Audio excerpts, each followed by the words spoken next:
Hello and welcome to a bereft UK and Ireland Minnesota Vikings fan club podcast. I am your host and club co-president, Big Deal Rich. Not feeling so much of a big deal today. I have got one compadre. This is not a reflection on, well, it might be a reflection on the team's performance at the weekend, but I'm joined by TPJ, our content editor and good friend. Hello, Tom. How are you? Hello, gentlemen. Well, do we do it? Doesn't really have the same effect when there's just one of you. Doesn't really. Hi, Rich. How are you? I've been better. Yeah, same, bro. The sports gods seem to have issued their rights and karma over the weekend. It just turns out I just can't have too many good things happen at the same time. Sunderland were incredible at the weekend. The Vikings were the absolute opposite end of incredible. But first thing we'll do, well, just what we're going to go through in today's episode. We're going to run through the results from the NFL at the weekend. There has been some breaking news. Adam Thielen has been waived. Ooh. He has gone. He is but no more for the Viking squad. We will discuss why, where, how, all the wear-ins and wear-outs of Adam Thielen. Knee-jerk reaction to, I'm not going to call it a game, to the event that happened, the drubbing that happened at the weekend. And then the bit, I think, where everyone has put their two penneth in today. Where do we go from here? Because we're in a spot and some people are going to have to make some decisions. Glad it's not me, but I'll definitely give my opinion on those decisions. And then we'll do a bit of a preview of the Commanders game next week. We're all looking forward to that. Bounce back. Yay! So, Tom, can you just run us through the NFL scores for the weekend? I certainly can. Obviously, it was Thanksgiving this week, so we've got a bunch of games that happened even before the weekend. We start off with a clash in our very own division between the Green Bay Packers and the Detroit Lions. Obviously, the Lions customarily hosting a home game on Thanksgiving, but they couldn't bring home a victory. They lost 31-24 to the Packers. Then the Cowboys, they're another one that hosts a customary game on Thanksgiving Day, but they did manage to win. They beat the Kansas City Chiefs 31-28, just one score in it there.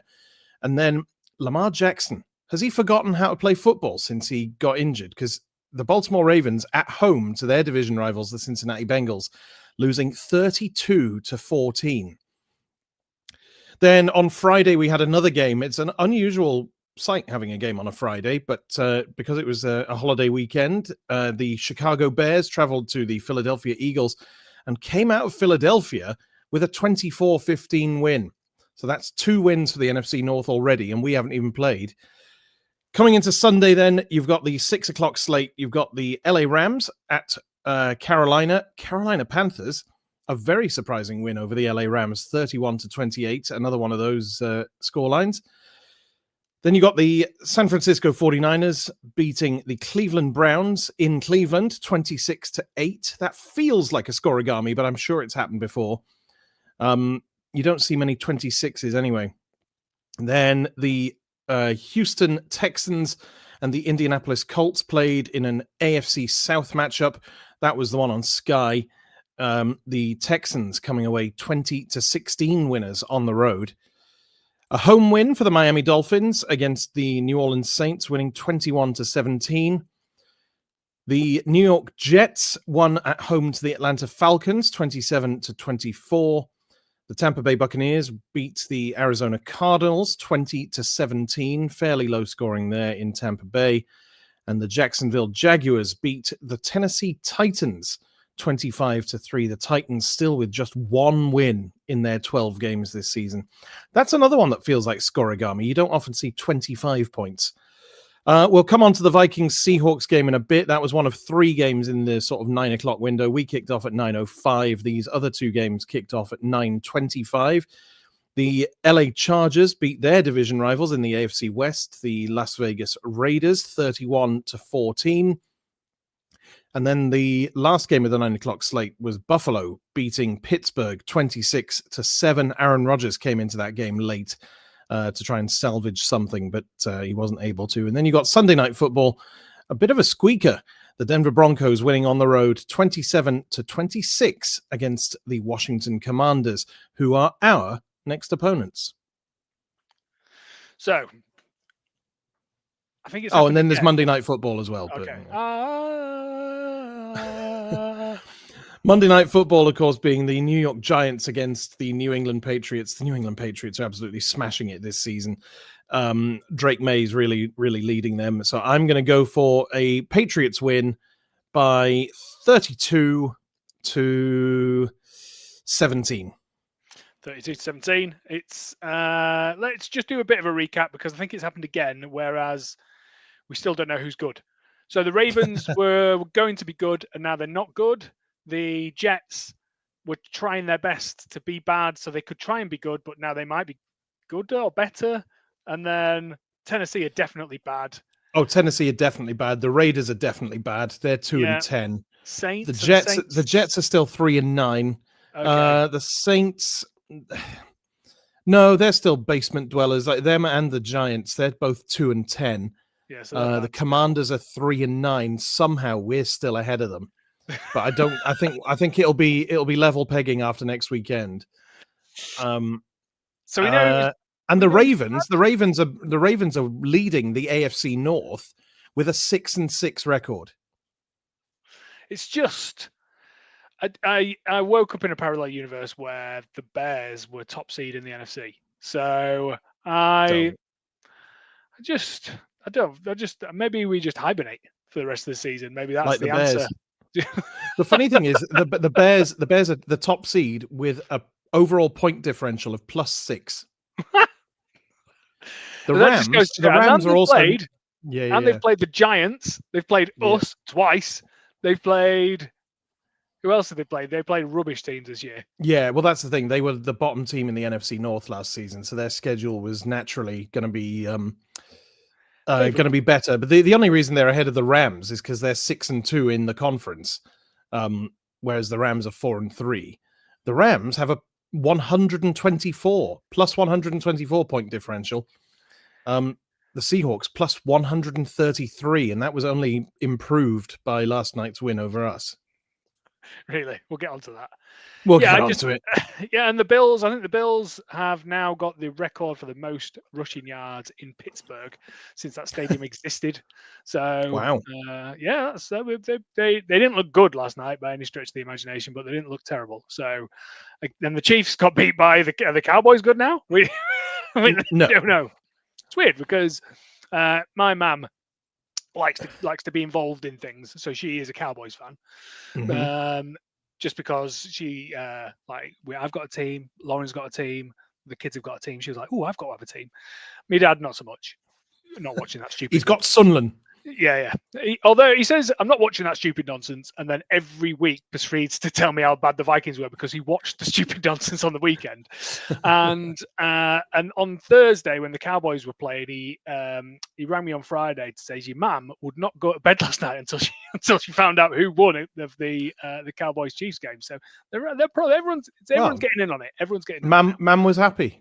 Mum was very happy. She's very happy that Dak Prescott seems to be all right now again. Although I'm sure he'll be rubbish eventually.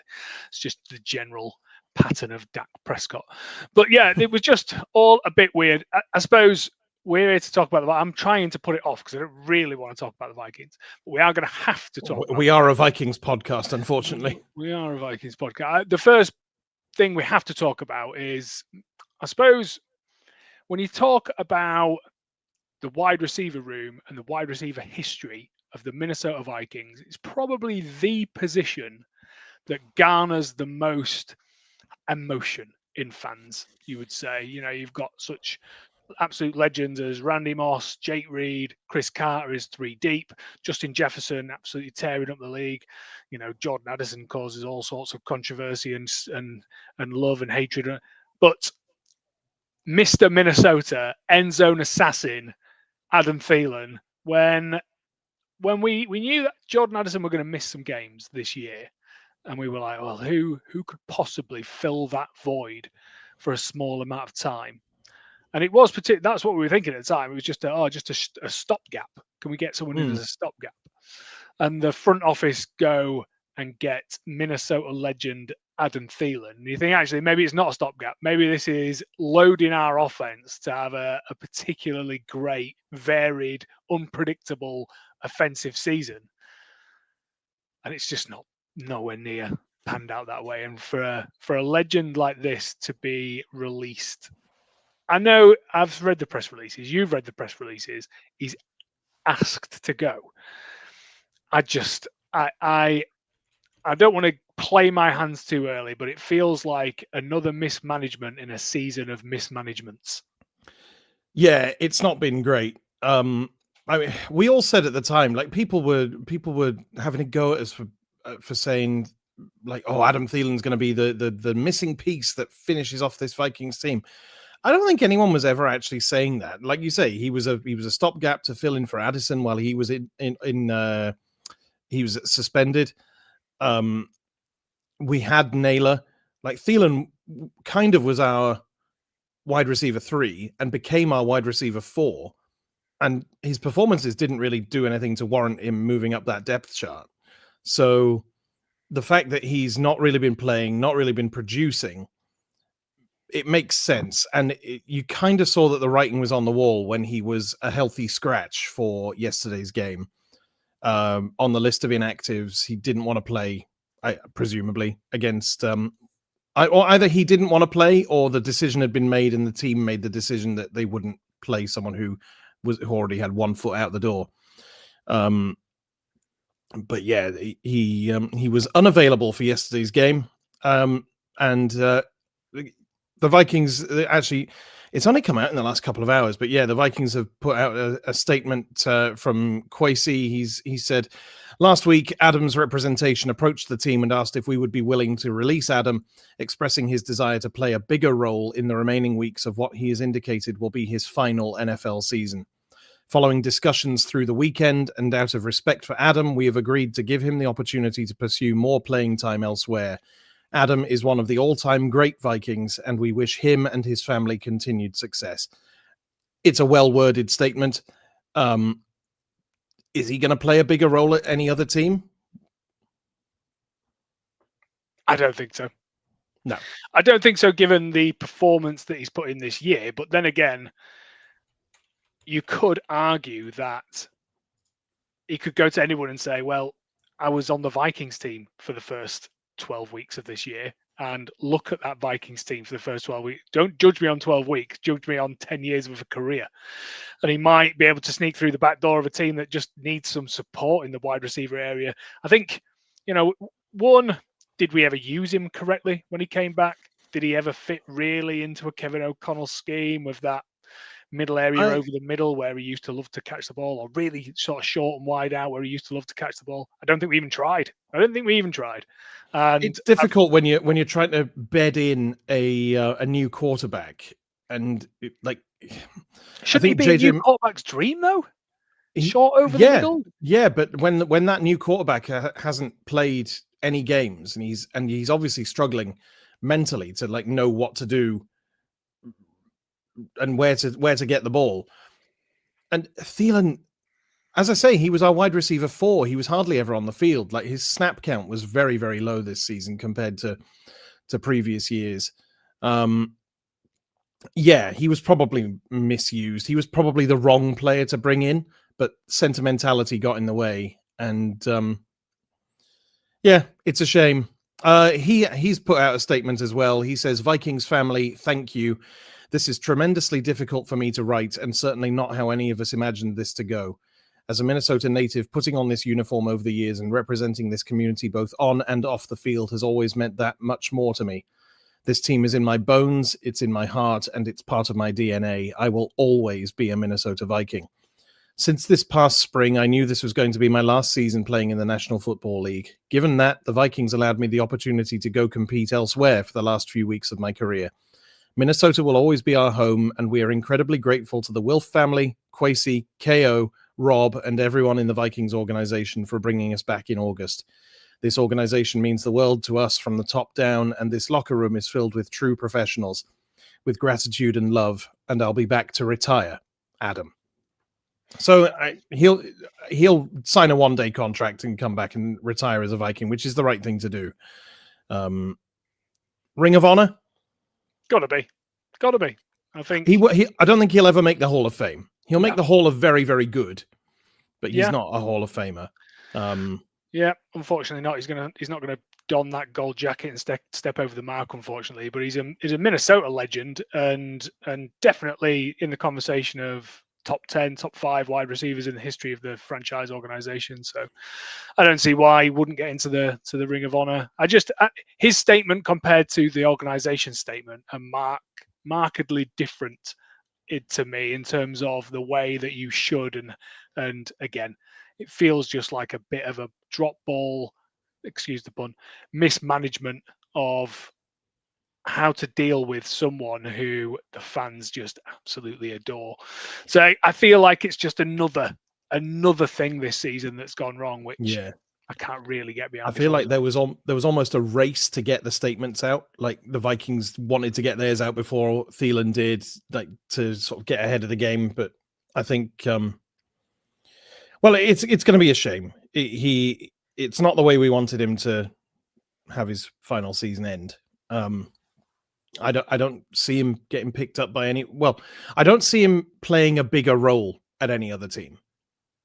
But he must already have somewhere lined up. You'd think. Do these conversations even happen unless someone said there's an opportunity here? We will see in the coming days. I'm sure by the time this goes up, he'll have maybe signed for someone, but who knows? Interesting to follow that one. I'm glad that he will sign a 1-year contract.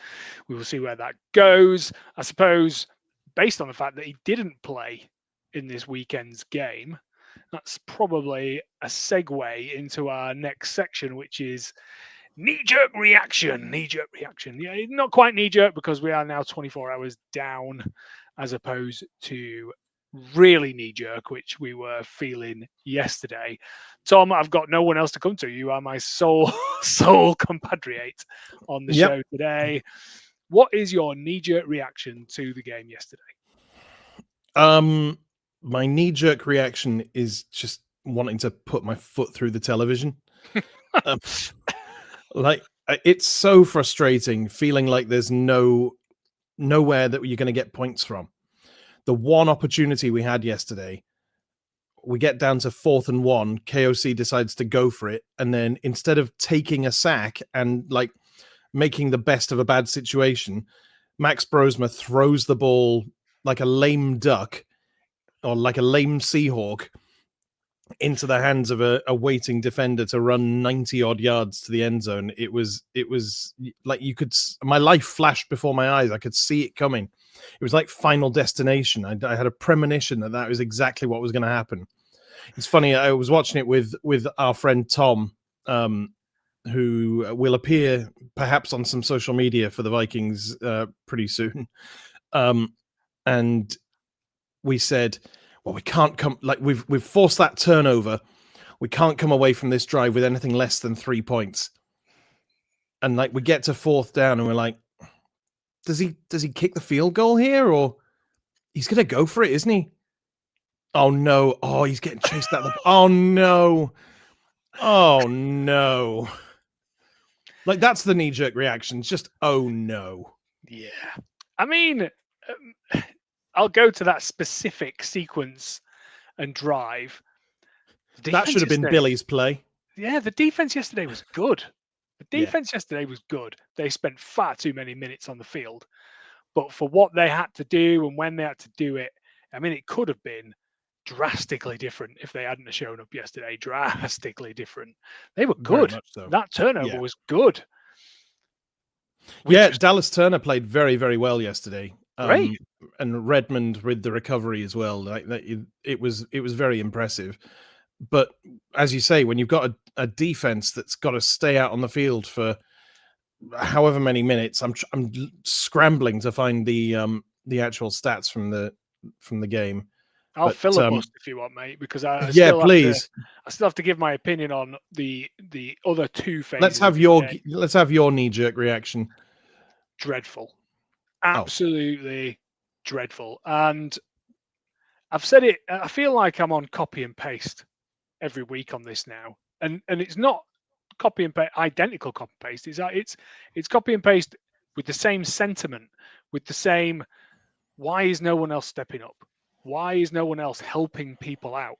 I mean, when you've got an undrafted free agent local quarterback looking to walk into his first game as a Minnesota Viking, and everyone in the crowd wants, who's wearing purple at least, wants him to succeed so badly. With JJ McCarthy, there was a bit of a, he's come with a chip on his shoulder. He's a top 10 draft pick. But Max is like, if he just pulled one of us off the street and said, do you fancy playing today?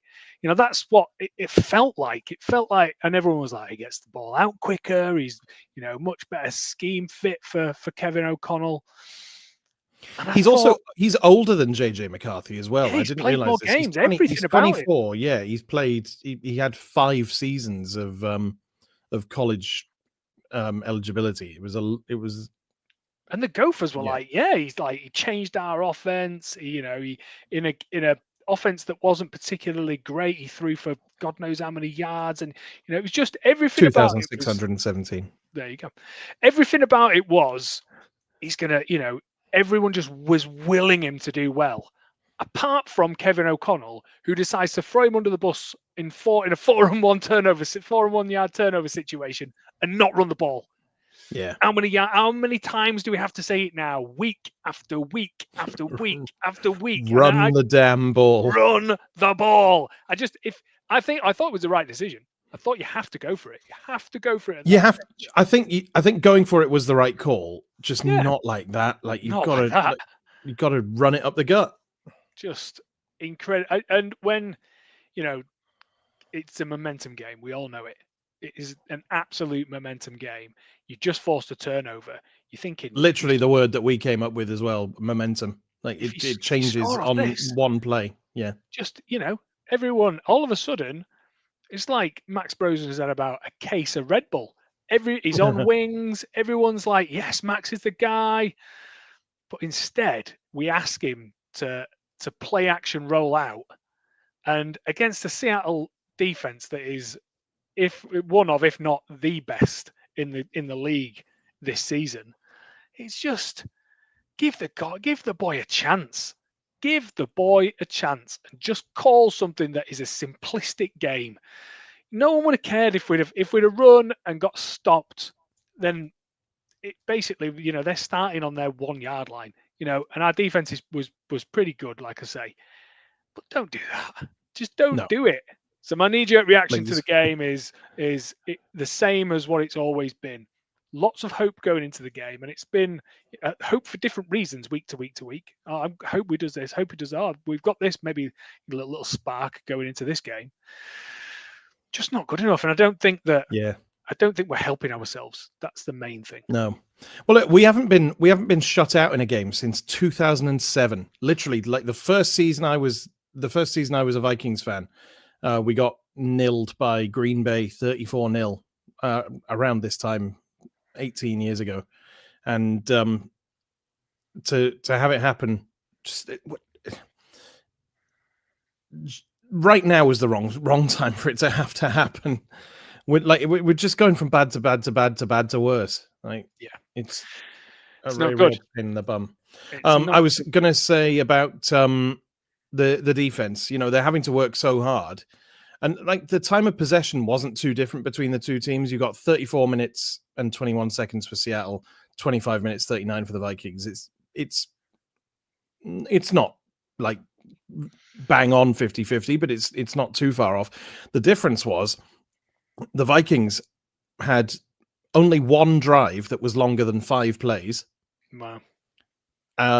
Whereas the Seahawks were putting together drives of 9 plays, 15 plays, 7, 8, 9, 5, 6.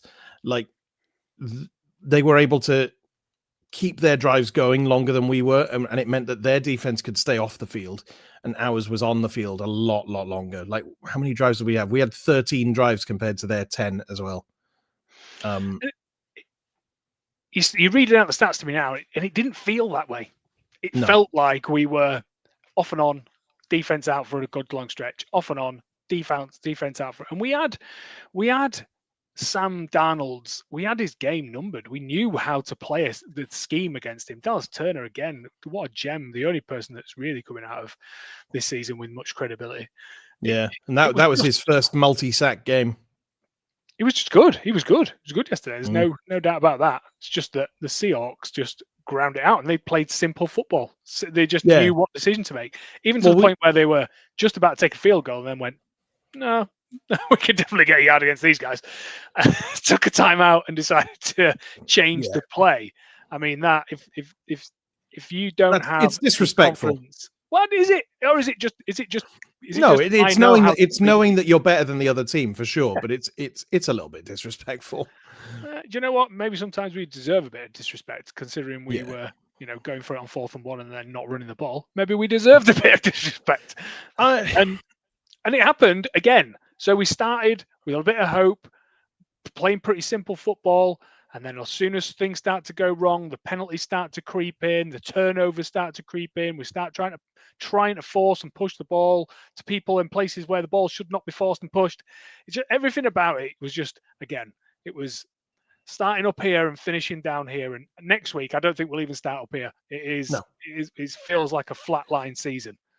Which is such a shame, because we should be going into a game against the Washington Commanders expecting to at least put some points on the board, and I'm not convinced that we're going to be able to, because I don't know. For one thing, we don't know who's going to be our quarterback next week. It could be Brosmer again, but we've seen from that one game like what he's capable of, which isn't much.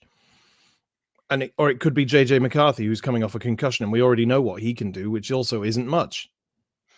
And I keep forgetting the name of our backup quarterback, who that doesn't scream confidence to anyone, does it? Yeah, it's John Wolford. Yes, if that's what you say. You could walk past me and punch me in the face, and I wouldn't know who he was. So it's a shame, because do you know what? I wouldn't mind seeing Max throw the ball around again. I'd quite like JJ McCarthy to get as many snaps as humanly possible. I think I was just about, let's talk about short-term Vikings and what happens for the rest of the season. But a lot of it is going to rely on the next game, because we don't know who's going to be under center. We don't know what's going to happen. The playoffs are mathematically impossible now. So we're out of that picture. That all the pressure is off. But with that, also the desire leaves the team, because out of your superstars, like, Justin Jefferson, he doesn't not want to be in the playoff picture. He doesn't want to take the field every week to make up the numbers. That's not his game. That's not his game at all. And Aaron Jones, that's not his game. I feel really sorry for Donovan Jackson, injured again. And he's had a really good season. And again, we've lost Will Fries, came out of the game, and Darisaw, we rushed Darisaw back this season. I think that's very evident now. It's just, again, it's decisions on top of decisions on top of decisions that have just gone really, really badly against us this season.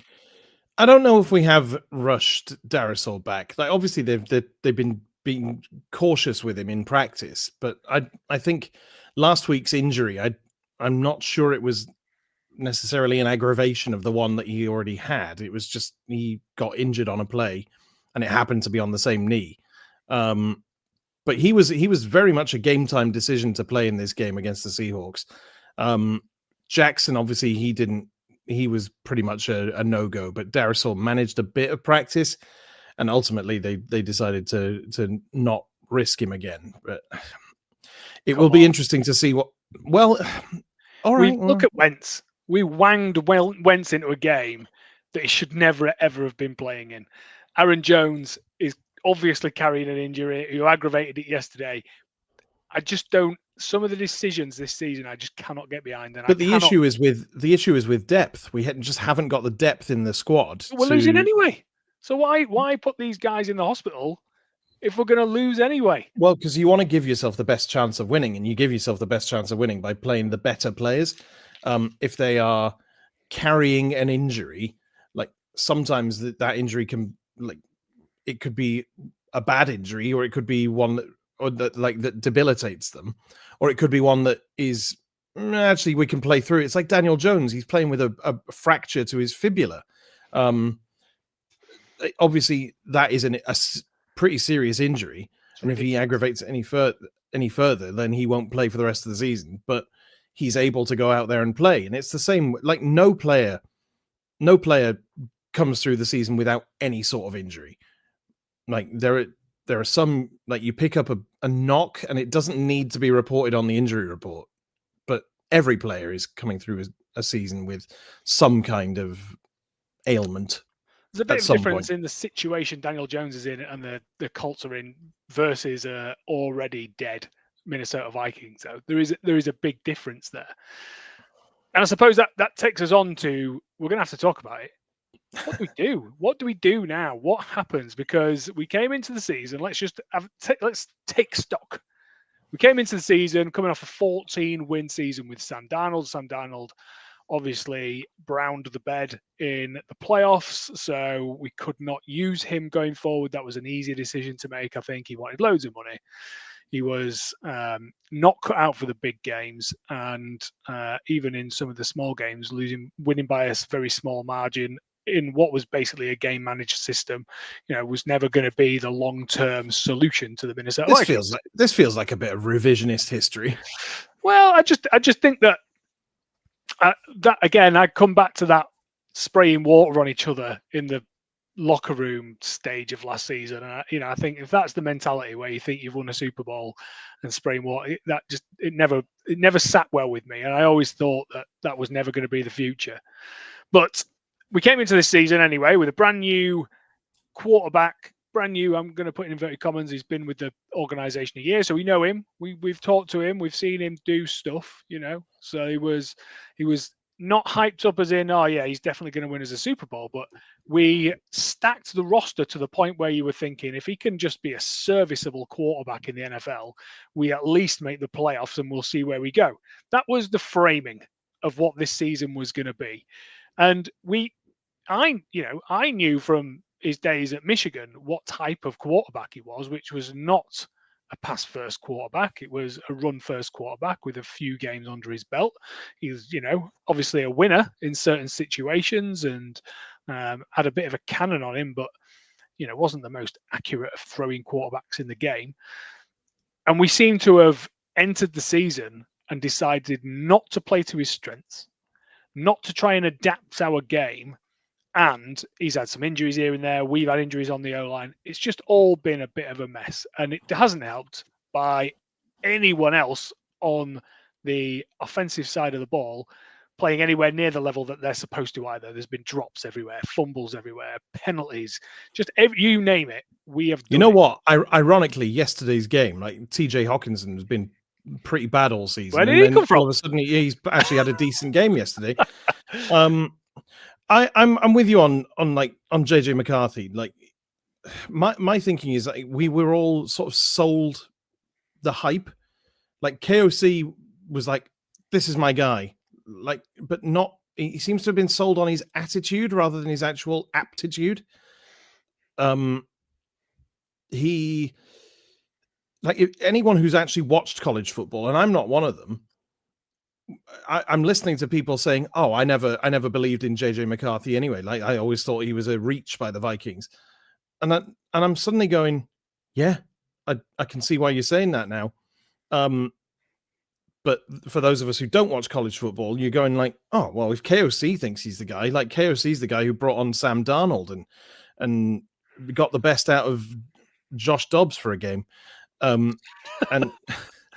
Well, but he had this reputation as a quarterback whisperer, and you're thinking you bring in a guy like JJ McCarthy, who's never really set the world on fire, but you give him a coach like Kevin O'Connell, and he's going to rip the league to shreds.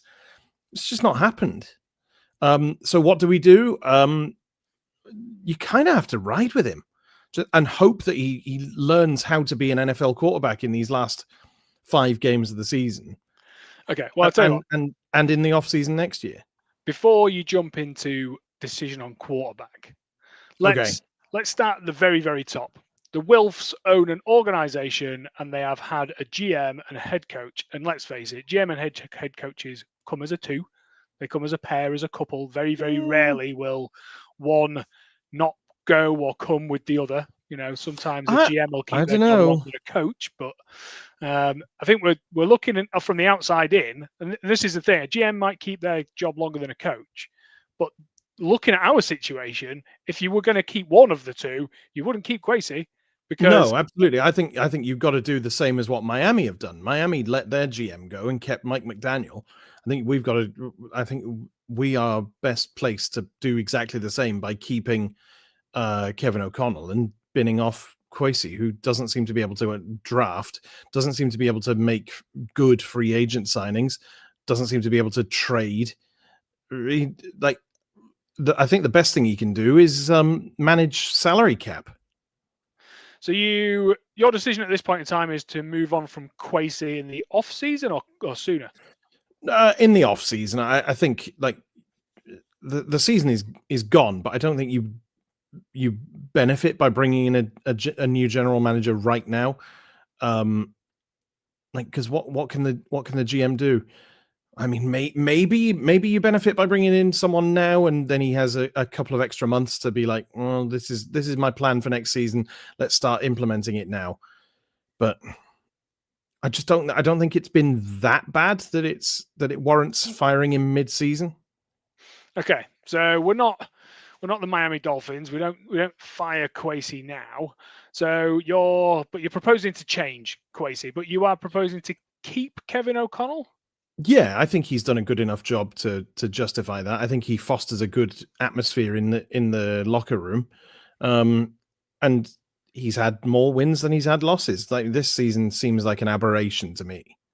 Okay, so we've even won some games that I think that this team, like looking at how bad they've been, haven't really deserved to win. Like we beat the Lions, we beat the Lions, who like that no one expected us to win that one.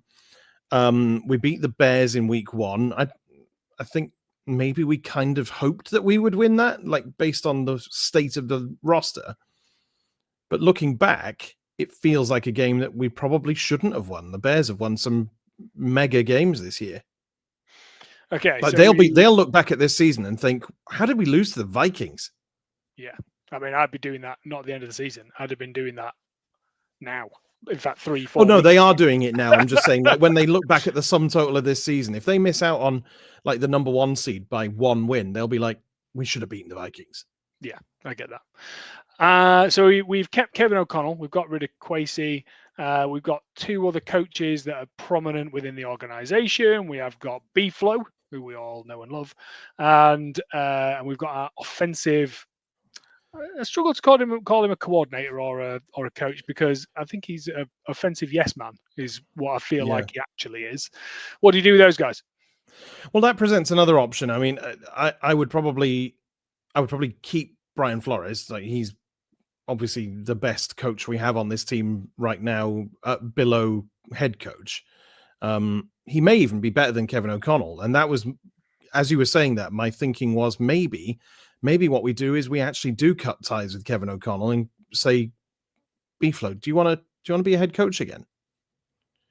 And that means that then we're not tied to keeping Wes Phillips, because he seems to be Kevin O'Connell's go-to guy.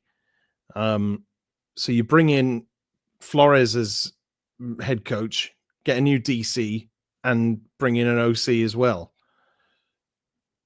You have started to dive into my mind, because that's exactly what I would do. I would, at this stage, you've got to go on track record. Kwesi has been bad at drafting, bad in free agency, bad in trading. He's new to the NFL. He was a bit of a risk because, the whole Moneyball thing. He came from good stock in San Francisco, but he's not worked out, and he's not going to work out. And there's no way on earth you trust him with 10 draft picks next year. It's a territory where you cannot dive into. So my first decision as the owner of the Minnesota Vikings is to part ways with Kwesi Adolphou-Mensah. My second decision is with a heavy heart is to say goodbye to Kevin O'Connell, because despite winning Coach of the Year last year, his stubborn mentality when it comes to everything this season, I can't keep him in the building. You can't keep him in the building and entrust him with 10 new draft picks to play the way that he plays and not adapt to anyone's skill set or ability. You can't have a guy who is our boy done bad that many weeks and keep him in the building. I don't think. I really like Kevin O'Connell. I've met his dad. I really like him. It's just, why can't he be as good a coach as he is a nice person? Very nice guy, good leader of men. We've said it many a times. And even that's starting to waver now. Justin Jefferson left the facility last night without giving any media interviews. First time in his career, I think he's done that. It's just everything feels and sounds like he's lost the locker room. Yeah, and you feel like yeah, when you lose Justin Jefferson, that's it. You're done. Like Jefferson got into a fight yesterday. Yeah, you never see that from Justin Jefferson. Never. I've never seen it happen. He's the guy turning around and going, "What you trying to fight me for? I'm just better than you. How's about we just leave this alone and I'll just play better football than you." Yeah. Frustrated child kicking out Justin Jefferson is not on anyone. No one had that on bingo cards this year. It was so he started throwing his helmet the week before, and now he's fighting with opposition players. It feels like you keep Justin Jefferson before you keep anyone else. Exactly. And you cannot afford to create a situation where Justin Jefferson leaves this organization, because he is the best player I would say he might be top 10 players we've ever had. Yeah, easy. You can't watch Justin Jefferson for the past 4 years and go, "Oh yeah, he's just all right." He's the best player. He's the best player in this current crop of talent, and he's, like you say, top 10 ever Viking to have played the game. And we've failed him this season. Oh, massively. We've sold him a dream and unfortunately fed him a nightmare, the poor boy. So we've been really unfair to him. And to be fair to him, we now have to correct it. And to correct it, if you've got rid of Kevin O'Connell, you've got to get rid of Wes Phillips, because Wes Phillips is an ornament in our coaching staff. He does absolutely nothing. Apart from drink drive, he does nothing to benefit the team and help us in any way to try and win things. So he's the next one off my list, which brings me to B-Flow. We've said it time and time, week and week again. The defense is on the field for far too long, but when they are on the field and asked to do something, they do it. He has coached and brought players through. He's managed players well. The other good thing about B-Flow is that he's going to get a head job somewhere at some point, but he needs to have got another head coaching job somewhere else, I think, for someone else to take a chance on him, because he's going for interviews. It feels arbitrary. He's had this falling out with the NFL, falling out with the Dolphins. It feels like the right time for him, especially because where he's at, which is already with us, already in a prominent coaching position, for him to go, "Do you know what? Let's give B-Flow the keys to the city and see what he can do with us next year." And I'm going to swing back around again, because I've said this for the past 5, 6, 7 podcasts. I don't know what the Vikings' identity is. I'm really struggling. But if you look back through the Vikings' history, Randall, Jared Allen, Purple People Eaters, the identity is defense. That is our identity. And B-Flow is one of the best people to have ever done it. It's the run game and the defense. We've always been a run-first team. Even when we've had good quarterbacks, they've always been good with their legs, like Tarkenton, Culpepper, and Cunningham. We had Brett Favre for a season. He was never good with his legs, but he had Adrian Peterson. So let's get back to it.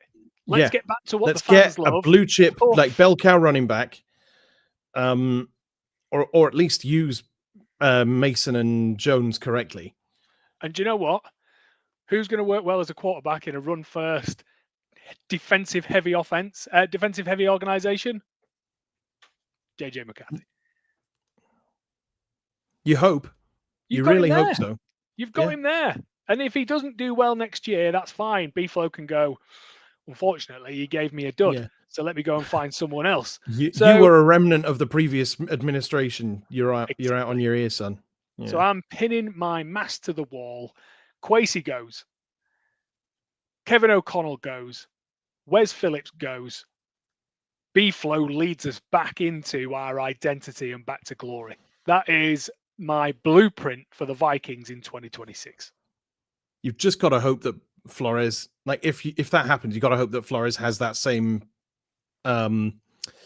idea for like how the team forges ahead. Because if he's not seeing it the same way, if he's thinking, yeah, we're a passing offense team, because he's a defensive mind. Like there's no guarantee that he'll be someone that can lead an offense. But if there's someone available, if you can bring in Brian Daboll, or if Mike McDaniel loses his job, maybe there's an offensive coordinator there with head coaching experience. Yeah, I think that'd be a dream. I'd bring in Daboll tomorrow. I said at the time when he got sacked, we should have rung him he should have been the first person we rang. As soon as we heard that news, do you fancy coming helping us out for half a season? He wouldn't have minded. I'm sure he would have uprooted himself for the sake of 4 months to get back on terms. It just made absolute sense to me. And when you've got two strong personalities, one is an offensive good mind. If you look at the Buffalo Bills when they brought Josh Allen through, he was spearheading that. And then you look at B-Flow, and we know the defensive stuff that he can do on that side of the ball. It makes sense to me. And then just bring in a football guy to give them 10 players that they can do whatever they want with. That is my plan for the future. I am obviously just an armchair owner, franchise owner, but I think as we've said many times. Yeah. As we said many times, if this stuff was easy, we'd be doing it for a living. But we're not. Yeah, that is the absolute truth. But could we be doing it any worse than what the guys are now? That's the other question. We scored no points. Knowing you less than no. Dear, oh dear. So I hate this game. So we've babbled on, I think, for enough now. We've gone through easily the worst game I've watched live in my Vikings supporting career, which I keep saying I'm fairly new to the sport, but fairly new compared to some of the stalwarts. I picked up the Vikings in the 90s when it was nice. Yeah, you're not fairly new. You've been supporting them for 30 years. I get it, but I was a fair weather fan for a big chunk of that, and properly getting into it now. It's not chewing me up. I'm still positive. I still love the Vikings. I still love the community that we've got. I still love that, how many people were on our chat last night saying, "Oh, I wish we could do this," or "I still love the Vikings," or "Still bleed purple," all that sort of stuff. That's what we want. That we are the Vikings, not this current show that we're seeing at the moment. We are the Vikings, and I want it to work out for us. I think we deserve it. I think we've put enough into it to get something back. I'm with you. Thank you very much, mate. So with that, we've got a small game against the Commanders next week. They're equally awful, are they? Have they got their quarterback back yet? I think so. There was I saw something about Jaden Daniels just now. No, apparently he's still not cleared for contact. And apparently no official word potentially until Friday. So we might stand a chance. Is Marcus Mariota the standing quarterback? You're asking the wrong man. I'm asking the man that's got Google at his fingertips. I literally, yeah. Well, you can hear me clacking away. Let's see. Mariota went 28 for 50 last night. Not last night. Yeah, last night against the Broncos. Oh, I'm so tired. This is what happens when there's only two of us on here. We're shouldering a heavy burden. Yes, Mariota, 28 for 50 for 294 yards, 2 touchdowns and a pick. He had a pretty good game against the Broncos. Lost in overtime, by the way, that one was. So the Commanders, the Broncos scored a touchdown and converted it. The Commanders scored a touchdown in response, but they failed on their 2-point conversion because they weren't satisfied with just going for a single point. They wanted the win, not the tie. Well, I like that attitude. I do like that attitude. I think we haven't heard anything about their starting quarterback because he's probably thinking that Mariota can beat us at the weekend and he gets another week's rest. That probably is coming into his thought process. And what you don't want to do is put your starting shiny year 2 quarterback up against Dallas Turner at the weekend either. I don't, on a 3-win team, why would you do that? So I think we'll probably see Mariota at the weekend, and we'll see what happens. Have you got a score prediction for the game? Vikings lose. No, you know what? I do think the Vikings will lose, but it depends on whether McCarthy plays. I think if McCarthy plays, I think we might squeak it out and win it at home. But he's been probably worse at home than he has been away from home. Yeah, I know, but I feel like this Commanders team, I don't know what for all the difference it makes. Let's just say Commanders win 60-0. Right? Well, I was going to say, can you have a 0-0? It feels like a 0-0 written all over it. But I'm going to say, I don't know, someone's going to have to score a touchdown at some point. So I'm going to say 14-9 in favor of the Commanders. Yeah, I'll give you a serious one. I think 23-15. I don't think we even score a touchdown, but Will Rijkaard gets in field goal range 5 times. You've heard it here first. Put Will Rijkaard in your fantasy team. He got no points this weekend. He's going to get 15 points next weekend. He is your kicker for fantasy next week. What did you say was going to be the score? I said 14-9. Okay. In an ironic. All right, well, I'll put that in the preview article for next week's show. There you go. Or for next week's game. And that's all we've got. I think I don't want to drag it out. There's no point in flogging a dead horse, because I think that's where we've got to. Yeah, the well has run dry. It's a shame. And hopefully we'll have something different to talk about next week, or we might validate some of our opinions, depending on if we get to another. There's literally going to be one of us on next week if we lose. Just me. It'll just be one of us, like just talking into the ether, swaying in the corner. It'll be fine. It'll be fine. It's like the dog meme. Like this is fine. This is fine. Everything's just burning around. Flames in the background. Oh no. But if you are out and about next week, I think we've got a couple. I think if it's not just going to be me sat there on my own, we've got to meet up in Leeds. And I think if it's not just going to be you sat there on your own, we've got to meet up in London, haven't we? We have, yeah. So you're at the Box Bar in Leeds. Certainly am. And John and I, at bare minimum, will be at the Curb Social Club in Spitalfields Market near Liverpool Street in London. Get yourselves out, enjoy that. Misery loves company, so sit down and cry with your friends whilst watching. The Purple. Get along from about 5:30 for that. We'll look after you. Yeah, get a drink in early. It'll be a long night, I think. So we'll see you there. Can't wait. At least it's an early kickoff. We'll be done by 8:30 if everything goes to plan. Tucked up in bed by 9:30. Everything will be fine. Yeah, I think I always enjoy sitting with Vikings fans and watching the game. It's certainly better than sitting on your own and watching it, put it that way. So we'll see you in Leeds and London next weekend. Reese would be very upset if we don't mention the fact that you can find us on social media, which is Facebook, X for replies from messages only, Instagram, Blue Sky, Discord, Facebook Messenger. Have we got anything else? YouTube. We've got a YouTube. You've done a better job with that than I was going to do. If you're watching this, you're literally watching it right now. No, you've done a better job than I did, because I was just going to say you can find us on social media. There you go.